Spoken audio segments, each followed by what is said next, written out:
Сәлем достар, сіздермен бірге Балнұр. Бүгін біз сіздермен бірге үй жағдайындағы сорпа дайындаймыз. Бір жерлерде гуляш деп те атайды. Ең алдымен каналыма тіркелмеген болсаңыздар, тіркеліп қолдап кетуді ұмытпаңыздар. Ендеше біз бастаймыз. Ыдысымызға сұйық майымызды құйып, жақсылап қыздырып аламыз. Үстінен туралған пиязымызды салып, жақсылап алтын түстес болғанша қуырамыз.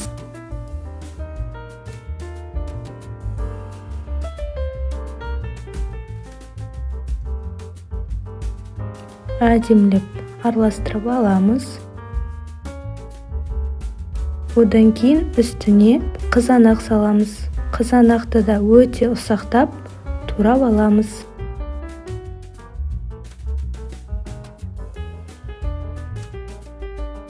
Үстіне бір шай қасық томат қосамыз. Жақсылап араластырамыз. Етімізді алдын ала пісіріп аламыз. Пісіріп сүзіп болғаннан кейін майда көлемде турап қазанымызға саламыз. Барлығын жақсылап араластырамыз.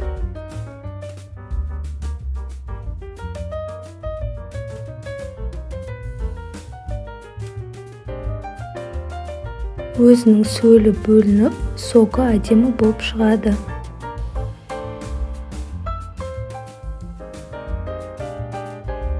Келесі кезек сәбіз саламыз.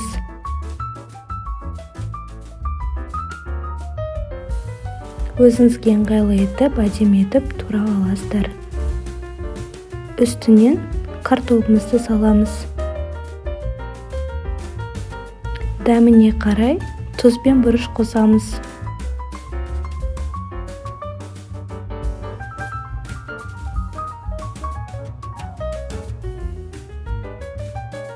Үй жағдайында болғандықтан өздеріңізге ұнайтын қалауларыңыз бойынша түрлі дәмдеуіштерді қоссаңыздар болады.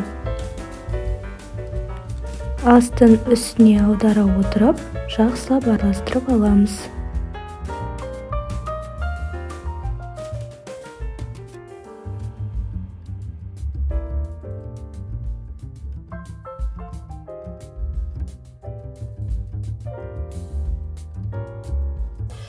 Бұл кешкі асты енем екеуміз бірге дайындадық.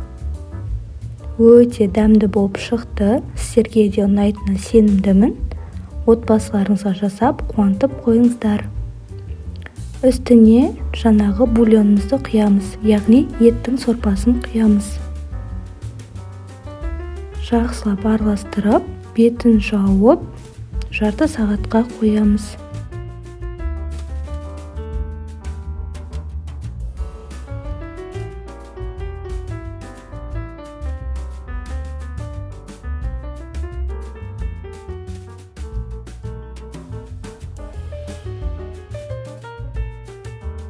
Сорпамыз дайын. Осылай бұрқылдап, күшті болып қайнап пісіп шықты.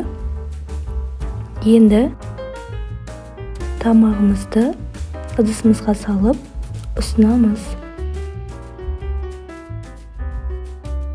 Өте ыстық, дәмді тағам. Маған тіркеліп алуды ұмытпаңыздар. Және үстіне қалауларыңыз бойынша аз көк немесе пияз қоссаңыздар болады. Аз болсын.